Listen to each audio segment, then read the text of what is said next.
আজকে আমি বানিয়েছি ধনিয়া পাতার পাকোড়া। এই পাকোড়া এত বেশি মজার, আপনাদের সাথে শেয়ার না করে পারলাম। ভিডিওটি ভালো লাগলে প্লিজ একটা লাইক করে দিন, আর বেশি ভালো লাগলে প্রিয় মানুষের কাছে শেয়ার করে দিন।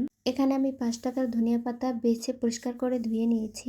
এখন একটা বাটির ভিতরে 1 কাপ বেসন, স্বাদ মতো লবণ, হাফ চামচ করে হলুদ, মরিচ, জিরা, গরম মশলার গুঁড়া, হাফ চামচ বেকিং পাউডার, সবগুলো উপকরণ ভালো করে মিলিয়ে নিয়েছি। অল্প অল্প পানি দিয়ে এরকম একটা ব্যাটার বানিয়ে নিয়েছি।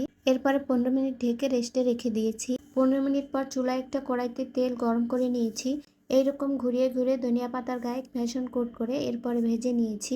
চুলার জাল মিডিয়াম রেখে এরপরে মচমচে করে ভেজে নিয়েছি। একইভাবে আরও একটা ভেজে দেখিয়ে দিয়েছি। একটা প্লেটের ভিতরে টিস্যু দিয়েছি তেলটা ঝরানোর জন্য। তেলটা ঝরানো হয়ে গেলে টিস্যুটা সরিয়ে নিয়েছি। একটা ধনিয়া পাতার পাকোড়া ভেঙে দেখিয়ে দিচ্ছি। ভিডিওটি ভালো লাগলে প্লিজ ছোট্ট চ্যানেলটিকে সাবস্ক্রাইব করে দিন।